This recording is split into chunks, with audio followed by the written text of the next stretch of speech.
자식들한테 한 푼도 주지 말고 다 쓰고 통장에 500만 원만 남기라는 말 너무너무 공감한다고 너무 고맙다고 그러더라고요. 그래서 감사합니다. 그리고 이제 내가 그분이 불자라는 말을 들었을 때 밥을 왜 몇 알을 떠놓고 뚜껑에 올렸는지 알아요. 영혼밥 떠놓은 거예요. 영혼밥. 네, 아까 내가 사자밥 말씀드렸죠. 우리 죽으면 영혼들 떠나보내듯이 여러분들 우리도 밭에 나가고 일할 때 참 나오면 밥 몇 알 뿌리면서 뭐라 그래요? 이게요, 제가 아까 얘기했지만은 이게 영혼은 천주교 신자들만의 공유물은 아니에요. 모든 인간들이 죽어서 영원한 여행을 떠나는 거예요. 그 여행을 우리는 좀 안전한 동아줄을 떠나는 거고, 하느님 믿지 않은 사람은 어느 줄을 잡아야 되는지 모르고 떠나는 것 뿐이죠. 우리는 좋은 줄을 잡고 있는 거죠. 영혼밥 떠는 거죠. 그래갖고 이제 그 노신사는 이제 밥 먹고 갔어요. 나도 이제 밥을 다 먹고 계산을 하려고 그랬더니 그 노신 아주머니가 아까 그 노신사가 밥값을 내고 갔다는 거예요. 내가 그때 깨달은 진리가 하나 있어요.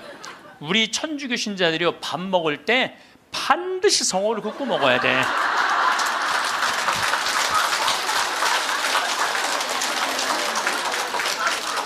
그래야지 뭔가 얻어먹는 게 있는 거예요. 여러분들 성호를 거야지. 내가 지난달에도 우리 생태마을의 부관장 신부들하고 내가 또 신학교 보낸 신부들하고 여행을 같이 갔어. 단풍 여행을 갔어. 단양이라는 곳을 갔는데 전심에 이제 신부들 꽤 많았죠. 능이버섯 찌개를 시켰어요. 우리들 많이 시켰어요. 그래서 이제 다 나왔고, 야 우리 기도하고 먹자 그랬고 성호를 딱 끊는데 저쪽에서 아저씨 하나가 오더니 황 신부님이 있냐고 그러더라고요. 그렇다고 그러니까 자기 성당 안 다니는데 신부님 강의 너무 재밌게 보고 있다고, 밥값은 내가 내겠다. 그래서 이 성호 걷는 게 진짜 중요해. 성호 걷는 게.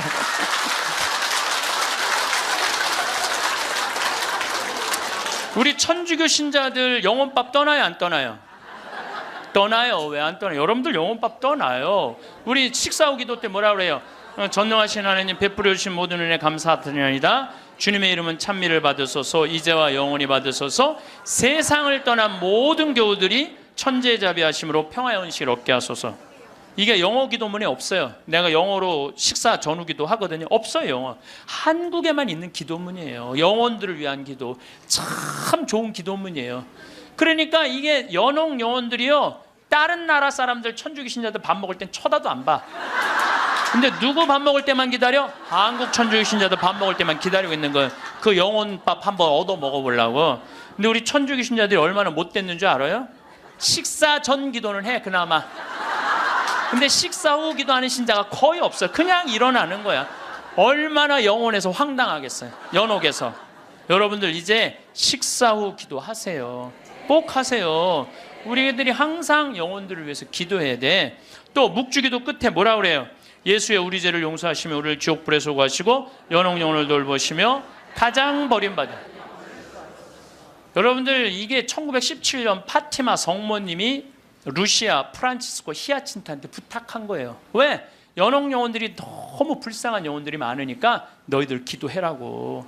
그러니까 저는 요즘 이렇게 이 죽음 강의를 준비하면서 장례차가 지나가면은요, 천주교 신자, 개신교 신자, 불교 신자 가리지 않아요.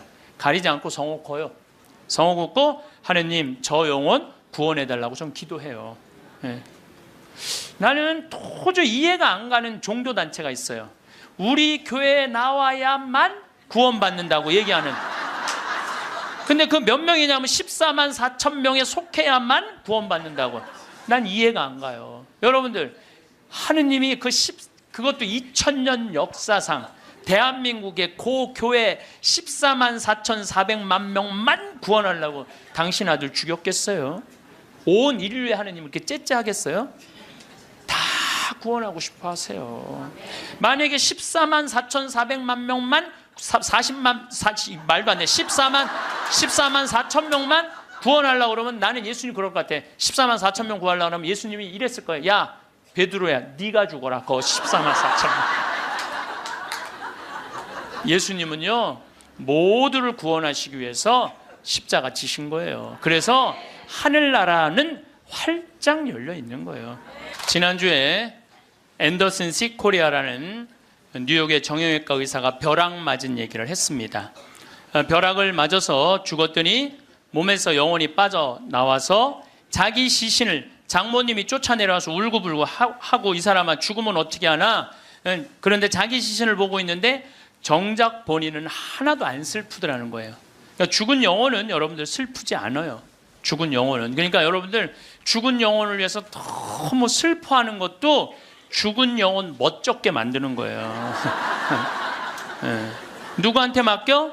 하느님한테 맡겨야 돼요. 전부 누구 손에, 누구 자비에 맡겨야 돼요? 하느님 자비에 맡겨야 돼요. 그래서 너무 하느님 자비를 안 믿는 것도 내가 보기엔 문제가 있는 것 같아요.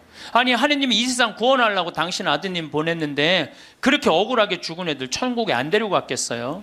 그러니까 천국에 데려갔다고 여러분들도 굳게 믿으시고 그 아이들을 위해서 가끔 기도 중에 특별히 이 위령성월 때 기도 많이 해주시기 바랍니다. 어쨌거나 하여튼 이 앤더슨 시코리아는 의사는 딱 자기 몸이 나왔을 때, 영혼이 나왔을 때, 아 내가 죽었구나, 내가 이제 떠날 때가 됐구나. 보통 2, 3분 사이에는 죽었는지 샀는지 구분도 못한대요. 현실인지. 그래서 이거를 미국에서는 ND라고 Near Death Experience라고 그래요. 임사체험, 근사체험, 죽음 체험이라고 그래요. 죽음의 선상에서 왔다 갔다 하는 거예요. 죽음의 선상에서. 네. 그래서 이제 아내하고 딸하고 마지막 작별을 해야 되겠다 생각을 하고 아내하고 딸이 있는 호텔로 걸어가려고 그러는데 걸어가지지가 않더래요. 여러분들 죽은 영혼들이 처음으로 착각하는 게 육신이 아직도 있는 줄 안 되는 거예요. 처음으로 착각. 육신은 이미 저기 누워있고 영혼만 나온 거예요. 그래서 육신이 있는 줄 알고 차가 지나가면은 그 차를 피하려고 막 그런다는 거예요. 육신도 없는데. 육신이 있어야지 이 육신이 내가 이 물질이 나라는 물질하고 마주치면서 이 막는데 나는 이미 물질이 없어진 건데 혼인데 걸어가려고 하니 걸어가지지 않고 쫙 떠서 가더래요. 허기야 여러분들 동양 귀신 서양 귀신 중에 걸어다니는 귀신 봤어요? 귀신들은 다 떠서 다녀요. 다 떠서. 여러분들 저기 전설의 고향을 봐도 저기 귀신들 보면 다 날라다니잖아요. 다 하다못해 저 중국 강시도 이러고 다 떠다녀. 쫙 떠서 가더래. 그래갖고 이제 문을 열으려고 그랬는데 문 열을 필요도 없더래요. 그냥 몸이 통과돼서 들어가더래요. 이것도 성서에 다 나오는 거예요. 예수님이 부활하시고 난 다음에 제자들이 문 걸어 잠고 있었을 때 어떻게 했어요? 문 열지도 않고 그냥 그 안에. 그러니까 저는 요즘 과학이 발달하면서 많은 의사들이 죽은 사람들의 증언을 채취를 하고 연구를 하면서 그 내용이 신약성서에 다 나와 있어. 아니 죽었다가 부활한 거 우리 예수님 죽었다 부활하셨잖아요. 그렇죠? 죽은 사람 살려낸 거 예수님 다 살려냈잖아. 예수님 영원히 부활하시면 다볼산에서 거룩한 변모할 때 얼굴은 해와 같이 빛나고 온몸은 빛난다. 죽었던 사람들이 하늘나라에서 올라가서 본 장면 그대로 다 신약성서에서 예수님이 다 보여주신 거야. 다 보여주신 거예요. 근데 우리는 그렇게 예수님이 보여줬는데도 다 필요 없어. 죽은 아버지가 살아 돌아와서 얘기를 해줘야 돼. 우리는 다 필요 없어. 죽은 아버지가 살아 돌아와야 돼. 다른 사람 필요 없어. 참. 그래서 쫙 떠서 가서 아내하고 딸이 있는 호텔을 딱 들어가 보니까 아내하고 딸이 얼굴에 막 페인팅을 하고 놀더래요. 근데 정작 자기는 안 슬프더래요. 떠나야 되겠구나. 그래서 구말리라고 그러냐, 구말리. 그래서 그 죽은 사람들의 특징이 저 빛 있는 데까지 가는 여행길이 그렇게 멀게 느껴진대요. 근데 그 속도가 너무너무 빠르다는 거예요. 그래서 여러분들 우리 죽은 영혼들 잘 떠나가라고 죽으면은 마당에다가 못 떠나요. 사자밥 떠놓잖아요. 맷밥이라고 흰쌀밥 3그릇, 신발 3켤레, 국 3그릇, 그 다음에 엽전 3입 놓잖아요. 그게 뭐예요? 저승사자 둘 오니까 둘하고 죽은 본인 잘 떠나보내라고. 그리고 어디는 또 간장까지 떠놓는데요. 간장을 왜 떠놓는지 아세요? 이게 짜게 먹으면은 물 자꾸 먹히려고 중간에 서서 물 먹는다고 천천히 떠나가라고. 아니면 다시 돌아올 수도 있다. 그래서 간장도 떠놓고 된장도 떠놓는 거라는 거예요.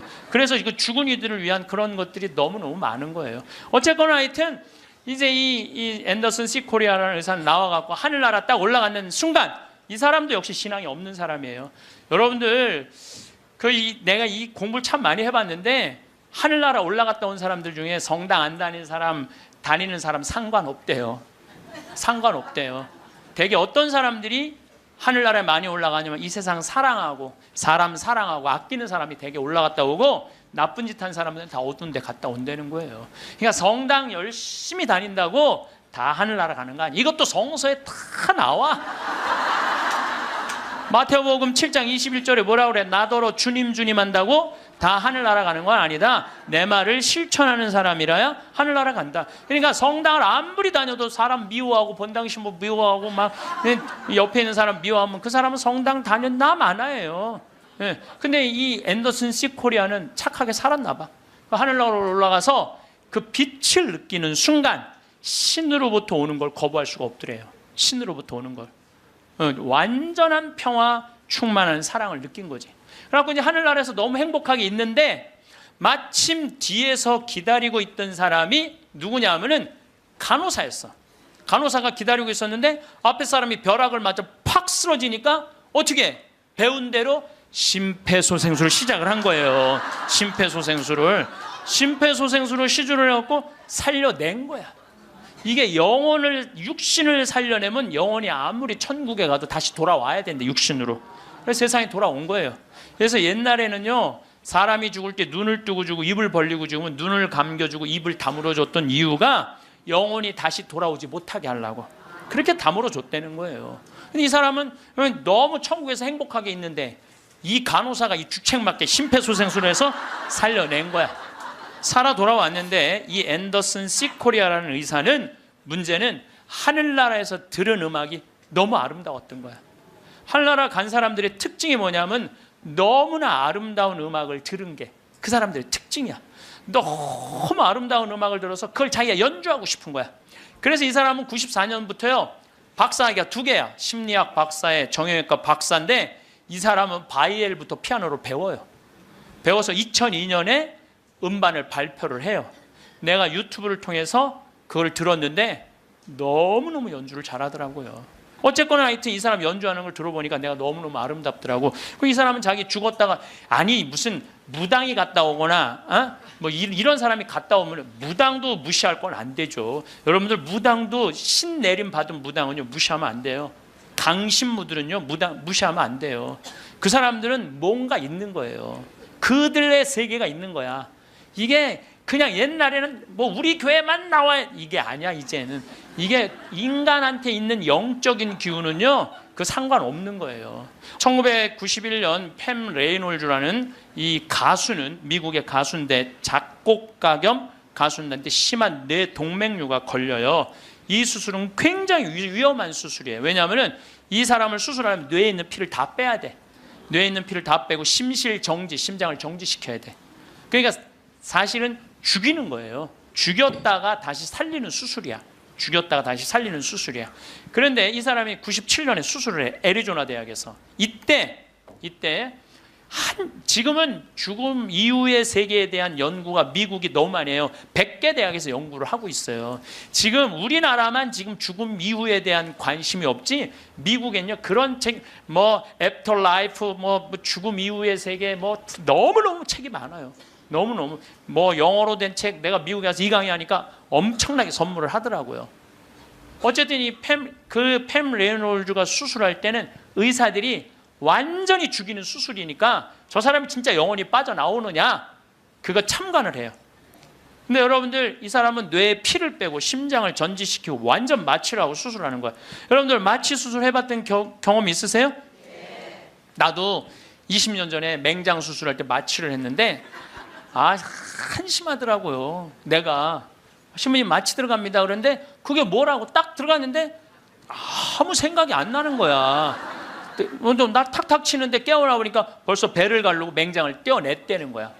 아니 내 맹장을 떼어냈는데 내가 모르니 이게 말이 되는 일이냐. 이게 내 맹장을 떼는데 내가 모르는 게 말이 돼? 답답하더라고요. 떼어냈다는데. 그래서 내가 다음에는 내가 수술할 때 반드시 정신을 똑바로 차리고 아무리 마취를 해도 내가 어떻게 수술하는지 지켜봐야 되겠다. 근데 내가 이제 거의 한 5년 전에 위암 수술을 하게 됐잖아요. 위를 3분의 1을 잘라내잖아요. 그래서 이제 난 6시간짜리 마취를 이제 하러 들어갔는데 이제 수술실 들어가면서 내가 속으로 나한테 외웠어요. 정신 똑바로 차려야지. 정신 똑바로 차려야지. 그래서 수술실 들어가고 신부님 마취 들어갑니다. 그럴 때 딱 씌울 때 정신 똑 그걸로 끝이야. 정신 똑 그걸로 끝이야. 깨어나 보니까 배를 가르고 위를 3분의 1을 잘라냈다. 이번에도 그냥 당한 거지 그냥. 아무 생각이 안 나. 아무 생각이. 근데 이 팸 레이놀즈도 이 수술실에 들어갈 때 뇌에 피를 다 뺐으니 이 사람은 아예 생각이 없는 사람이에요. 심실 정지시키고. 그래갖고 딱 수술을 시작을 했을 때 이 사람은 영혼이 빠져나와요. 빠져나와갖고 수술실 장면을 지켜봐요. 의사가 간호사한테 지시하는 거, 수술 도구 전해주는 거, 그리고 자기 머리를 자르는 수술 도구를 봐요. 자기 머리 자르는 걸 봐요. 쫙 자르고. 내가 이제 죽었구나. 그래갖고 이 팸 레이놀즈는 건물 이제 병원 위로 올라가고 하늘나라 올라가는데 자기 할머니가 목소리가 특이했대. 하늘나라에서 막 부르더래요. 오라고. 하늘나라 올라가 보니까 자기 할머니가 있고 죽은 형제 친척들이 쫙 있더래요. 너무 아름다운 모습으로 빛을 내고. 그러니까 죽은 사람들이 거의 공통적인 의견이에요. 근데 자기 기타를 가르쳐준 외삼촌이 넌 아직 키워야 되는 애도 있으니까 넌 가야 된다고. 난 가기 싫다. 이거 너무 좋다. 가라. 가기 싫다. 그러면서 실갱이를 하는데 삼촌이 확 미는데 수술이 끝난 거예요. 깬 거죠.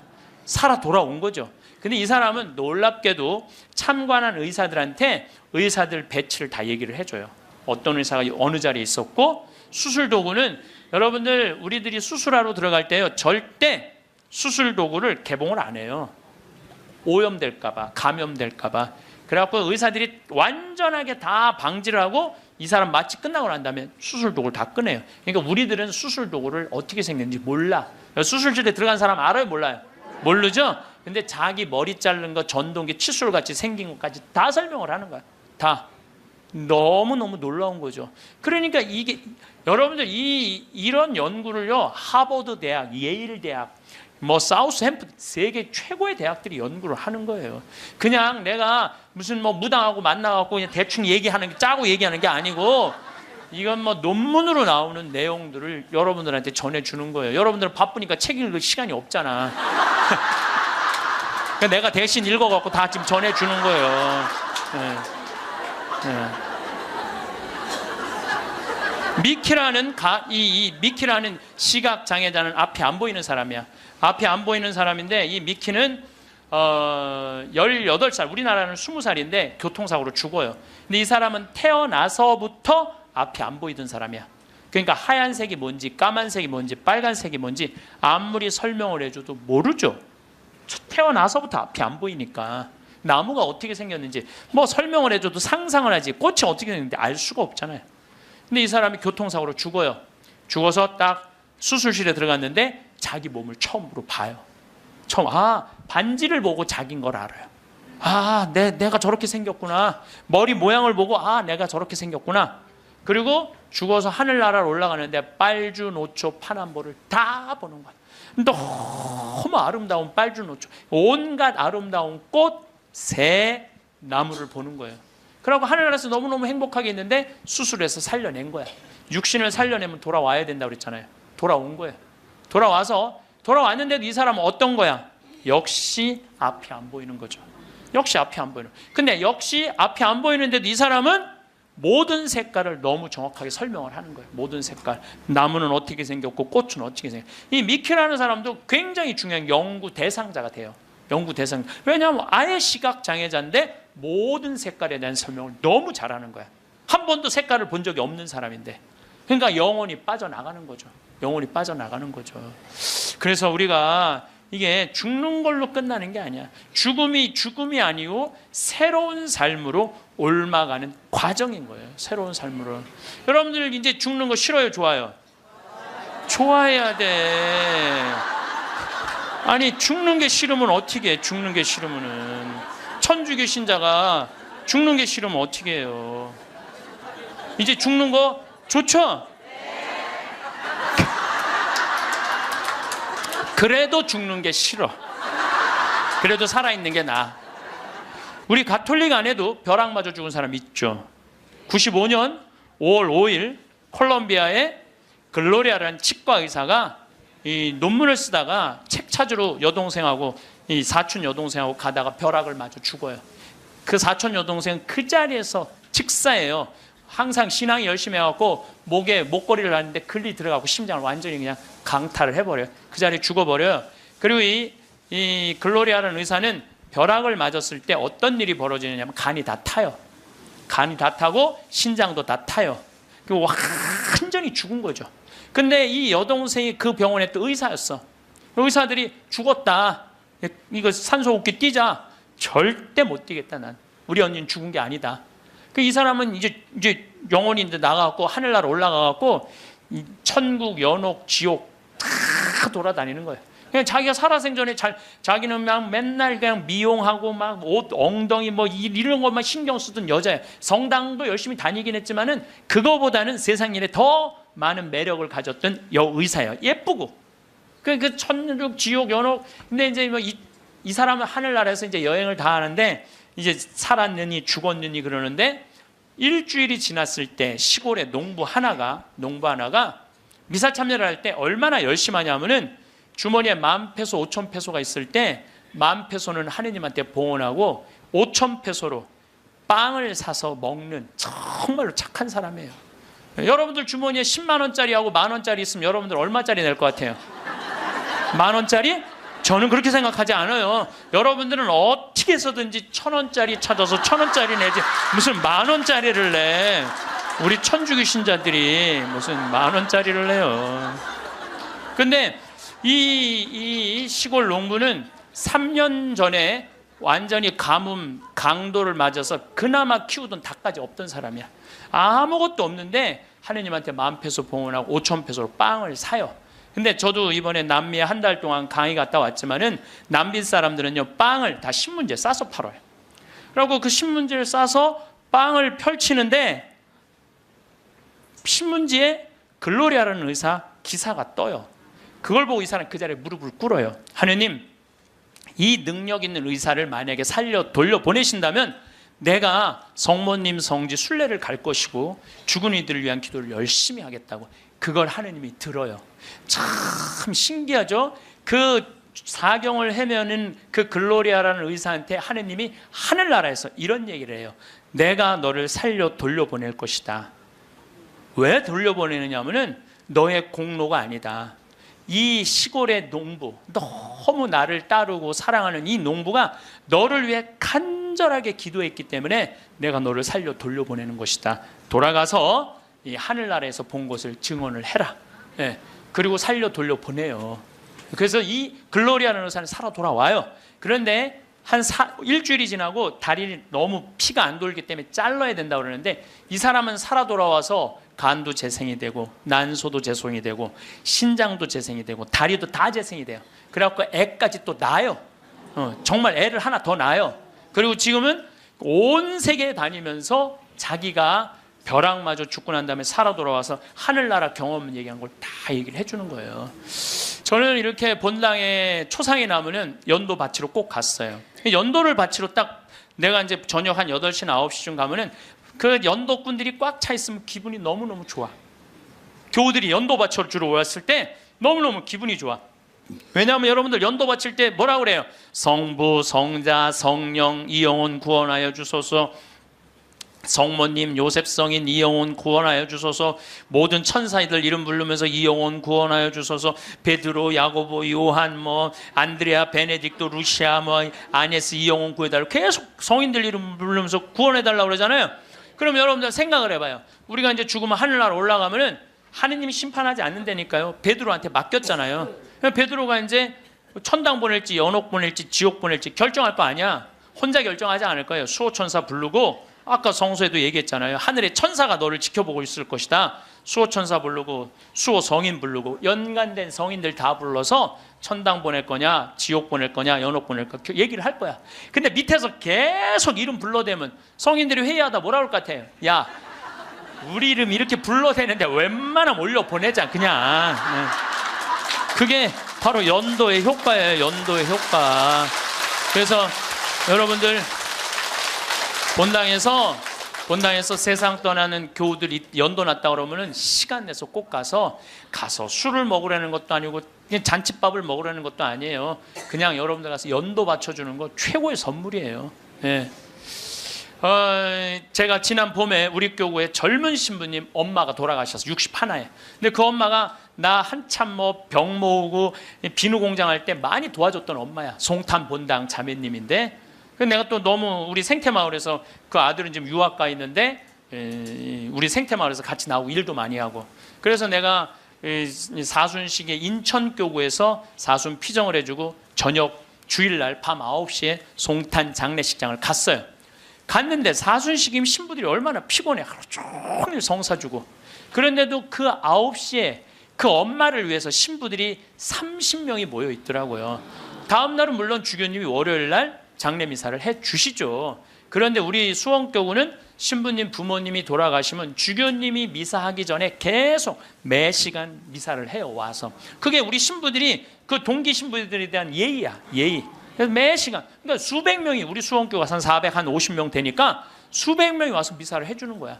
근데 그날도 내가 이제 마침 주례를 하게 돼갖고 미사를 주례를 하는데 하늘나라에서 회의하는 소리가 들리더라고요.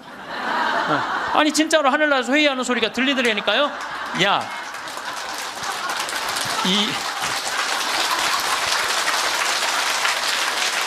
이번 분은 대단한 분인가 보다. 이거 신부들이 수백 명이 이렇게 미사를 봉헌하니 이번 분은 그냥 묻지도 따지지도 말고 올려보내라. 그래서 우리 신부 엄마는 묻지도 따지지도 않고 천당 올라갔을 거예요, 분명히. 네. 여러분들, 우리 죽은 이들을 위해서 기도하는 거 우리 가톨릭 교회 가장 아름다운 전통 중에 하나예요. 그거를 모든 성인의 통공을 믿는다고 그러죠. 우리가 천상, 지상, 연옥, 이게 서로 연결이 되는 거예요. 성교회는 어느 누구도 개인이 지옥에 떨어졌다고 단정 짓지 말라는 거예요. 단정 짓지 말라. 하다못해 어떤 부인이 남편이 다리에서 뛰어내려서 죽었어. 너무 슬퍼. 매일매일 우는 거야. 내가 이건 정말 책에서 내가 읽은 거예요. 요한 마리 비안네 신부님한테 찾아간 거야. 신부님, 천주교에선 지옥에 간다는데 우리 남편은 그 다리에서 뛰어내려 죽었는데 어떻게 하면 좋으냐고. 근데 이 요한 마리아 비안네 신부님이 내 속을 뻥 뚫리는 얘기를 했어요. 그 신부님이 뭐라고 그랬냐면 그 부인한테 걱정하지 마라. 당신 남편 지옥 안 갔다. 무슨 소리냐. 지옥에 간다는데 그 다리 밑에서 강까지 떨어지는데 시간이 굉장히 오래 걸린다는 거예요. 떨어지는 사이에 회개를 했다는 거예요. 웃을 일이 아니에요. 아니 내가 왜 말만 하면 웃어. 실질적으로 그 순간에 회개할 수 있다는 거예요. 그리고 당신 남편은 그 순간 떨어지면서 회개를 했기 때문에 지금 연옥에서 지금 뭐 훈련을 받고 있으니까 걱정하지 말라고. 연옥벌이 끝나면 천국에 올라가니까. 그래서 여러분들, 우리가 예수 마리아 요셉만 외워도 연옥에 7년제가 감해진대요. 예수 마리아 요셉, 누구 불쌍한 영혼들 기억하여 주소서. 3종 기도만 해도 10년을 감해진다는 거예요. 3년 기도. 그러니까 식사 후 기도, 예수 마리아 요셉, 3종 기도 얼마나 좋아요. 밥 먹을 때 그냥 하면 되는데 그게 그렇게 힘들어? 아니 나는 우리 부관장 신부하고 아예 식탁에다 3종 기도 이렇게 써놔요. 그럼 써놔갖고 부활 3종 기도, 또 그때 가면 또 까먹잖아. 부활 3종 기도. 그냥 3종 기도 이렇게 해갖고 써놔요. 그래서 영어로도 한 번 하고 우리나라 말로도 한 번 하고. 그래 좋더라고요. 3종 기도 하는 거. 식사 후 기도는 반드시 하고. 근데 어떨 때는 이게 우리 이제 식사 후 기도 훈련이 안 돼갖고 나 식사 후 기도 벌써 일어나서 가는 신자들 태반이야. 나는 전능하신 하느님 벌써 가. 아니 세상을 떠난 모든 교우들이 천재자비하시고 평안하시, 아직도 한참 남았는데 이 전능하신, 그러지 말라는 거예요. 불교에는요 4대 보살님이 있어요. 관세음보살, 지장보살, 보현보살, 문수보살이 있어요. 관세음보살은 이 세상에 자비를 베푸는 보살이에요. 그런데 지장보살님은 저 지옥에 단 한 명이라도 있으면은 자기는 성불하지 않겠다고 그러는 보살님이에요. 그러니까 우리는 지옥에 가면 천국에 못 가잖아요. 근데 불교는 또 달라요, 우리하고. 그러니까 지옥의 마지막 한 명까지 구원하겠다는 게 그 보살님의 마음인 거야. 나는 그 보살님이 너무 마음에 들어. 너무 마음에 들어. 이게 난 하느님의 마음이라고 생각 들어요. 하느님의 마음. 그러니까 여러분들도 모든 사람들이 구원받을 수 있도록 항상 기도하셔야 돼요. 여러분들은 구원받을 것 같아요? 안 받을 것 같아요? 여러분들 구원받아요. 적어도 이 시간 강의 듣겠다고 여기 나와서 앉아있는 여러분들은 구원받아요. 아니, 내가 여러분들 천당 간다는 확신 있으면 행복하지 않겠어요? 행복하죠? 아니, 내가 이제 막 죽을 때가 다 됐어. 근데 싹 하느님이 와갖고 한 일주일 전에 귀에다 대고 너 축하해, 너 천당이야, 이렇게 얘기하면 행복할 것 같아요? 안 행복할 것 같아요? 행복하겠죠? 근데 이거를 누구한테 하느님이 하냐면 프란치스코 성인한테 해요. 프란치스코 성인한테 나타나갖고, 프란치스코는 굉장히 빨리 돌아가시잖아요. 40대 초반에 돌아가시잖아요. 하느님이 와서 너는 연옥의 벌을 면한다, 바로 천국이다. 그랬을 때 프란치스코 성인이 너무 행복하고 일주일 동안 밥을 안 먹었다는 거예요. 너무 행복해서. 아, 나도 지금 하느님이 오늘 저녁에 와갖고 창현아 너 천당이야, 너. 아, 우리 인사발령 신부들 인사발령 굉장히 기다려지거든요. 뭐 저야 뭐 평창에 있으니까 뭐 인사발령이 별로 없으니까. 그래도 신부들 인사발령 굉장히 기다려져. 그 인사발령 때 가고 싶은데 너 거기야라고 얘기하면 신부들이 얼마나 좋겠어요. 근데 우리 마지막 인사발령 너 천국이야, 마지막 인사발령. 근데 마지막 인사발령이 너 지옥이야. 그러면 어떻게 될 것 같아? 어떻게 될 것 같아? 가슴이 철렁하죠. 여러분들은 구원 받으세요. 예수님은요, 마태오복음에 지옥 얘기 그렇게 많이 안 하세요. 마태오복음에 천국 얘기는 37번 하고 지옥 얘기는 13번밖에 안 해요. 다른 복음에는 아예 지옥이 거의 없어요. 지옥이 거의 없어요. 많이 나와요. 한두 번밖에 안 돼요. 그리고 나머진 한번 오늘 저녁에 집에 가서 성서 읽어보세요. 여러분들 눈이 확 뜨일 거야. 끊임없이 하늘나라 얘기를 해요. 끊임없이 기쁜 소식 얘기를 해요. 하늘나라, 하늘나라, 하늘나라. 내가 이만큼 하늘나라에 관련된 성서가 꽉 차 있어요. 그러니까 하느님이 주고 싶은 거는 뭐예요? 하늘나라예요. 예수님이 뭐하러 그렇게 십자가에 고통스럽게 돌아가셨겠어요? 우리한테 천국을 주기 위한 거예요. 요한복음 3장에 보면은 예수님이 니코데모하고 얘기할 때 이런 얘기를 해요. 믿는 사람은 누구나 사람의 아들 안에서 영원한 생명을 얻게 하려는 것이다. 하느님께서는 세상을 너무나 사랑하신 나머지 외아들을 내줬다고 그래. 이 내줄 때는 확실히 주는 거예요. 내주시오. 그를 믿는 사람은 누구나 멸망하지 않고 영원한 생명을 얻게 하셨다. 하느님께서 아들을 세상에 보내신 것은 세상을 심판하시려는 것이 아니라, 예수님이 한 말이에요. 하느님께서 아들을 세상에 보내신 것은 세상을 심판하시려는 것이 아니라 세상이 아들을 통하여 구원을 받게 하시려는 것이다. 참 쉽죠? 믿기만 하면 되는데 그게 이렇게 어려워? 믿기만 하는데 그거 그냥 천장 쳐다보고 있는 거야 없는 거야 이러고 앉아있으니 참. 요한복음 5장 29절에도 선을 행한 이들은 부활하여 생명을 얻고 악을 저지른 자들은 부활하여 심판을 받을 것이다. 요한복음 5장 39절에 이런 얘기가 나와요. 너희는 성경에서 영원한 생명을 찾아 얻겠다는 생각으로 성경을 연구한다. 바로 그 성경이 나를 위하여 증언한다. 그런데도 너희는 나에게 와서 생명을 얻으려고 하지 않는다. 근데 왜 예수님은 우리한테 지옥 얘기를 가끔 하셨을까? 여러분들 자식들 이렇게 교육시킬 때 어떨 때는 좋은 얘기도 해주고 어떨 때는 혼내기도 하고 그러죠? 똑같은 거예요. 근데 혼낼 때도 여러분들 꼭 굳이 애를 그냥 우리 어머니가 나 어렸을 때 너 정말 다리 밑에서 주워왔는데 진짜 너 다리 밑에 갖다 버린다 이런 얘기 참 많이 하셨어요. 난 원래 내가 고향이 다리 밑이 내 고향인 줄 알았어요. 하도 그런 얘기 많이 들어갔고. 근데 우리 어머니는 한 번도 다리 밑에 날 버리지 않으셨어요. 예수님도 똑같은 거예요. 아니, 아버지가 자식 지옥 가기를 원하는 아버지가 어디 있어요? 그건 아버지가 아니지. 근데 우리는 하느님의 사랑을 많이 믿지를 못해요. 하느님의 사랑을 많이 믿지를 못해. 참 왜 이렇게 의심하는지 몰라. 저는 본당 신부 10년을 하는 동안 총회장님 4분하고 살았어요. 근데 이 4분의 총회장님들이 정말 열심히 했어요, 일을. 그러니까 우리 동창 신부들이 성당에 오면 맨날 총회장이 있는단 말이야. 야, 니네 총회장은 어떻게 하길래 저렇게 열심히 하냐? 나 별말 안 했어. 딱 한마디밖에 안 했어. 무슨 말 했는데? 나는 총회장님을 믿는다. 믿는다는 말 한마디에 총회장님이 책임감을 느끼는 거예요. 본당 신부가 믿는다는데. 그러니까 저는 강의 다닌다고 성당 거의 있었던 적이 없어. 맨날 성당 비우고 돌아다녔는데 두 번 다 성당을, 신설 성당이니까 성당을 하나는 전 신부님이 져주신 거 내가 완성을 했고, 두 번째 성당은 내가 처음부터 끝까지 졌거든요. 그래도 저도 성당에 생전 안 붙어 있었어요. 그래도 성당 너무 잘 져줬어. 근데 누가 다 책임진 거예요? 총회장이 다 책임. 뭐 때문에? 내가 믿는다는 말 한마디에, 믿는다는 말 한마디에.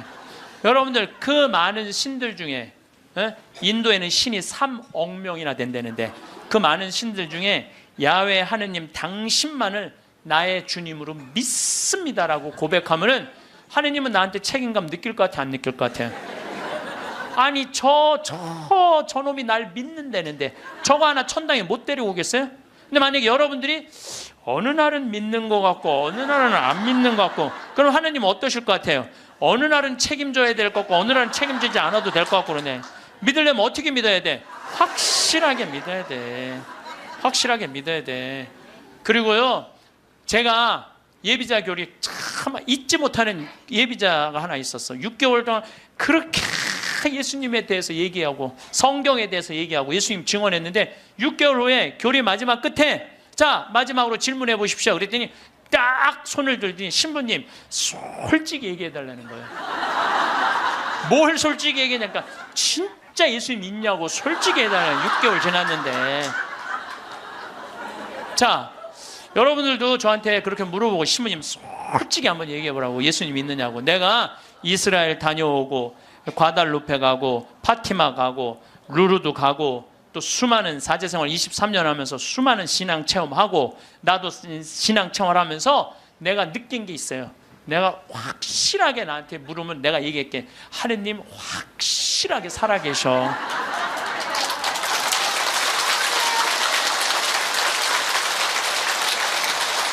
그런데 문제는 내 영혼의 상태 때문에 하느님을 느끼지 못하는 거예요. 하느님은 그냥 계셔. 근데 내 이놈의 영혼이 왔다 갔다 하는 거지. 하느님이 있다 없다 하는 게 아니야. 내 마음 안에 신앙이 있다 없다 하는 거지. 하느님은 그냥 그대로 그 자리에 계셔. 내가 깨어서 기도하고 주님을 끊임없이 찾고 주님께 찬양을 드리고 감사를 드리면요, 주님은 응답해 주세요.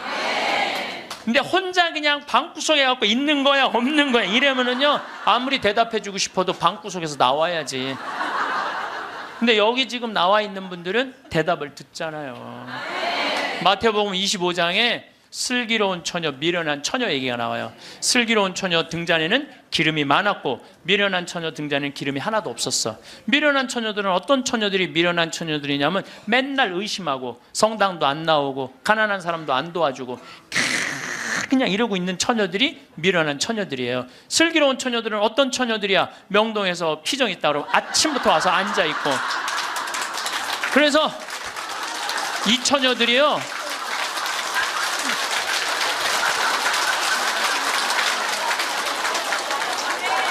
이 처녀들이 기름 종지에 기름이 많은 처녀들이에요. 여러분들이 이웃에게 복음을 선포하고 참된 삶의 길, 진리의 길을 가르쳐주는 거 기름 한 방울 모으는 일이에요.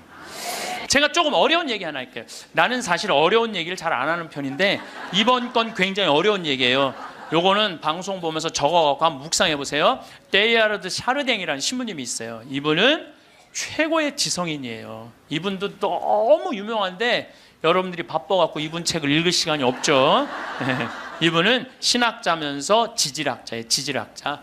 그런데 이분이 뭐라고 그러냐면은 우리는 이 육신은 영원히 이 육신을 잠시 경험하고 가는 거라고 그래요. 영원히 이 육신을 경험하고 가는 거야. 그러니까 이 육신은 그렇게 중요한 게 아닌 거야. 뭐가 중요한 거야? 영혼이 중요한 거야. 영혼이 중요한데 우린 영적인 삶을 살지 않기 때문에 그 영적인 세계에 대해서 답답한 거예요. 그러니까 너무 육신에 매달리는 거, 육신의 관계에 매달릴 때 영혼의 그 영적인 세계가 죽는 거예요. 그래서 여러분들 기도하는 시간 자주 가지시고 이런 피정 시간 자주 가지시고 그럴 때 영혼의 눈이 뜨일 때 내가 쓰고 있는 육신이 언젠가 떠나야 되는 육신이라는 걸 깨닫게 될 때 삶의 지혜는요 엄청나게 바뀔 거예요. 자, 여러분들 마침 기도로 그 유명한 천상병 시인의 귀천 하늘로 간다. 우리는 언젠가 하늘나라로 가잖아요. 그거 기도 바치겠습니다. 성부와 성자와 성령의 이름으로 아멘. 귀천 나 하늘로 돌아가리라. 새벽빛 와 닿으면 이슬 더불어 손에 손을 잡고 나 하늘로 돌아가리라. 노을빛 함께 단둘이서 길슬개서 놀다가 구름 손짓 하면은 나 하늘로 돌아가리라. 아름다운 이 세상 소풍 끝내는 날 가서 아름다웠더라고 말하리라. 우리는 늘 시간이 많다고 생각합니다. 오늘이 지나도 내일이 당연히 올 거라 믿고 다음 주에도 같은 사람들을 만나며 내년에도 같은 풍경을 볼 거라 생각합니다. 해가 뜨고 지는 것이 반복되고 계절이 돌고 도는 것이 계속되리라 믿습니다. 하지만 문득 어떤 순간 모든 것이 영원하지 않을 수도 있다는 생각이 스칩니다. 그 짧은 순간이 우리를 깨어있게 만듭니다. 마치 잠에서 깨어난 것처럼 주변의 모든 것이 조금 다르게 보이기 시작합니다. 익숙했던 풍경이 낯설게 느껴지고 당연하다고 여겼던 것들이 새롭게 다가옵니다. 그제야 우리는 알게 됩니다. 지금 이 순간이 얼마나 특별한지를 말입니다. 매일 반복되는 일상 속에서 우리는 무뎌집니다. 늘 보는 얼굴, 늘 가는 길, 늘 앉는 자리, 이 모든 것이 너무 익숙해서 우리는 그것들이 거기 있다는 사실조차 잊어버립니다. 이 익숙함 속에는 감사를 잃어버린 무심함이 숨어 있습니다. 끝이 없다고 믿을 때 모든 것은 소중하지 않게 됩니다. 언제든 다시 볼 수 있고 언제든 다시 만날 수 있다고 생각하면 지금 이 순간은 수많은 순간 중 하나일 뿐입니다. 그래서 우리는 무심코 지나치고 무심코 돌아서고 무심코 흘려보냅니다. 아침 인사도 건성으로 하고 함께 먹는 밥도 대충 먹고 나누는 대화도 마음 없이 합니다. 모든 것이 반복될 거라는 믿음이 오히려 우리를 무감각하게 만듭니다. 매일이 비슷하게 느껴지고 매일이 특별하지 않게 느껴집니다. 그렇게 시간은 흘러가고 우리는 그 시간 속에서 점점 무뎌져 갑니다. 그러다 어느 날 무언가가 우리를 멈추게 합니다. 아주 작은 일 하나가 마음을 흔들어 놓습니다. 이 시간이 다시 오지 않을 수도 있겠구나 하는 깨달음이 스쳐 지나갑니다. 그 순간부터 세상은 조금 다르게 보입니다. 같은 하늘이지만 더 넓게 느껴지고 같은 바람이지만 더 부드럽게 느껴집니다. 사소한 것들이 새롭게 다가옵니다. 밥을 먹으면서도 걸으면서도 가만히 앉아 있어도 모든 순간이 조금씩 다르게 느껴집니다. 이것이 변화의 시작입니다. 무언가를 잃어버려서가 아니라 무언가를 발견해서 생기는 변화입니다. 우리가 발견한 것은 바로 지금이 가진 무게입니다. 지금 이 순간이 얼마나 귀한지, 지금 함께 있는 사람이 얼마나 소중한지, 지금 느끼는 감정이 얼마나 특별한지를 깨닫게 됩니다. 눈앞에 펼쳐진 풍경이 다르게 보이고 귀에 들리는 소리가 다르게 들립니다. 모든 것이 새롭습니다. 끝이 있다는 건 슬픈 일이 아닙니다. 오히려 끝이 있기에 우리는 더 집중하게 됩니다. 영원히 계속될 것 같지 않기에 지금 이 순간에 더 마음을 쏟게 됩니다.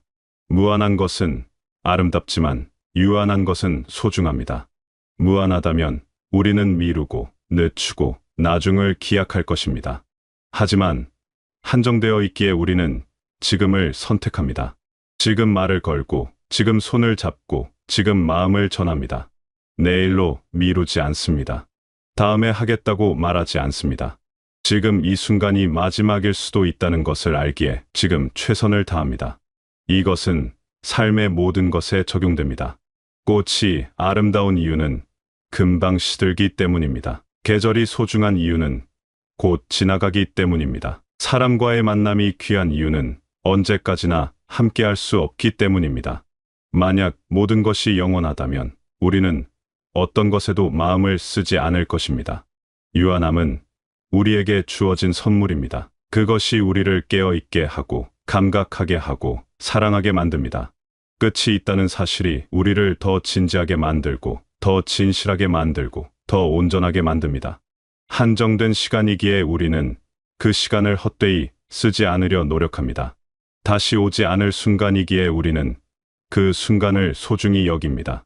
함께 웃던 날도, 함께 밥을 먹던 순간도 다시는 똑같이 돌아오지 않기에 아름답습니다.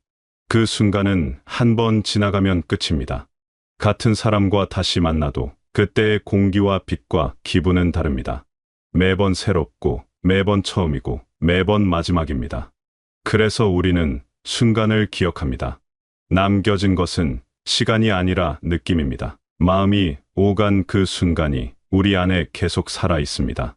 누군가의 따뜻한 말 한마디, 조용히 함께 앉아 있던 시간, 서로의 눈을 보며 웃던 기억, 이런 것들이 우리를 이어줍니다. 시간은 흘러가도 그때의 감정과 온기는 우리 마음속에 남아서 계속 빛을 냅니다. 그 빛이 우리를 따뜻하게 하고 우리를 위로하고 우리를 지탱해 줍니다. 사람은 떠나도 마음은 남습니다. 그 사람이 건넨 다정함, 웃음, 따뜻한 한마디가 우리 안에 남아서 또 다른 사람에게 흘러갑니다. 우리가 받은 따뜻함을 다시 누군가에게 건네고 그렇게 세상은 조금씩 부드러워집니다. 오늘의 대화 하나하나, 지금의 공기, 이 햇살, 이 눈빛에도 다시는 반복되지 않을 온도가 있습니다. 이것을 아는 사람은 서두르지 않습니다. 천천히 걷고 천천히 말하고 천천히 바라봅니다. 순간의 속도를 늦출 줄 압니다. 빨리 가려고 애쓰지 않습니다. 지금 여기에 머무는 법을 압니다. 바람이 불면 바람을 느끼고 햇살이 비치면 햇살을 받아들이고 누군가가 웃으면 그 웃음에 함께 웃습니다. 서두르지 않고 놓치지 않고 온전히 경험합니다. 그렇게 천천히 사는 사람의 하루가 빠르게 사는 사람의 일주일보다 더 풍요롭습니다. 많은 사람들이 바쁘게 살아갑니다. 다음을 준비하고 다음을 계획하고 다음을 기다립니다. 하지만 정작 지금은 놓치고 맙니다. 지금 옆에 있는 사람, 지금 내 앞에 놓인 밥, 지금 창밖의 풍경, 이 모든 것이 스쳐 지나갑니다. 그러다 어느 날 뒤돌아보면 기억나는 것이 별로 없습니다. 바빴지만 무엇을 했는지 모르고 많이 보았지만 무엇을 봤는지 기억나지 않습니다. 빠르게 지나간 시간은 흔적을 남기지 않습니다. 마음을 쓰지 않은 순간은 기억되지 않습니다. 우리가 기억하는 것은 속도가 아니라 깊이입니다. 얼마나 많이 경험했느냐가 아니라 얼마나 깊이 느꼈느냐입니다. 진짜 사는 것은 속도가 아니라 깊이입니다. 얼마나 많이 했느냐가 아니라 얼마나 깊이 느꼈느냐입니다. 100번 스쳐 지나가는 것보다 한 번 제대로 마주하는 것이 더 많이 남습니다. 그래서 우리는 멈추는 법을 배워야 합니다. 잠시 서서 주변을 둘러보고 지금 이 순간을 느끼는 것입니다. 그것이 사는 것입니다. 살아있다는 것을 느끼는 것입니다. 지금 이 순간 내가 여기 있다는 것을 확인하는 것입니다. 숨을 쉬고 심장이 뛰고 감정을 느끼는 이 순간을 온전히 경험하는 것입니다. 끝을 생각한다는 것은 슬퍼하려는 게 아닙니다. 오히려 더 깊이 살아보려는 다짐입니다. 언젠가 닫힐 문이 있다는 것을 알기에 지금 열린 창문이 더 소중합니다. 언젠가 멈출 시계가 있다는 것을 알기에 지금 흐르는 시간이 더 귀합니다. 이것은 두려움이 아니라 깨어있음입니다. 눈을 감고 사는 것이 아니라 눈을 뜨고 사는 것입니다. 두려워하는 사람은 피하려고 합니다. 생각하지 않으려 하고 외면하려 합니다. 하지만 깨어있는 사람은 받아들입니다. 모든 것은 흘러가고 모든 것은 변하고 모든 것은 끝이 있다는 것을 압니다. 그리고 바로 그 사실 덕분에 지금이 더 빛난다는 것을 압니다. 끝이 없다면 시작도 없고 변화가 없다면 의미도 없습니다. 모든 것이 흘러가기에 우리는 흐름 속에서 의미를 만들어갑니다. 지나가는 순간 속에서 영원한 것을 찾아냅니다. 사라지는 것들 속에서 남는 것을 발견합니다. 모든 것은 잠시 머물다 갑니다. 봄도, 여름도, 가을도, 겨울도 머물다 갑니다. 사람도 머물다 갑니다. 감정도, 생각도, 순간도 머물다 갑니다. 영원한 것은 없습니다. 그것을 안다면 모든 순간이 감사해집니다. 당연한 것은 없기 때문입니다. 오늘 숨 쉬는 것도, 오늘 걷는 것도, 오늘 누군가와 말하는 것도 모두 당연하지 않습니다. 주어진 것입니다. 선물입니다. 이 선물을 받았다는 것만으로도 우리는 감사할 수 있습니다. 감사는 유한한 삶을 충만하게 만드는 또 다른 이름입니다. 감사하는 사람은 부족함을 느끼지 않습니다. 많지 않아도, 화려하지 않아도, 특별하지 않아도 지금 가진 것으로 충분합니다. 감사는 더 많은 것을 바라는 마음이 아니라 지금 있는 것을 제대로 보는 마음입니다. 눈앞의 작은 것들을 알아보는 마음입니다. 아침 햇살, 따뜻한 물, 편안한 자리, 잔잔한 공기, 이런 것들이 사실은 기적입니다.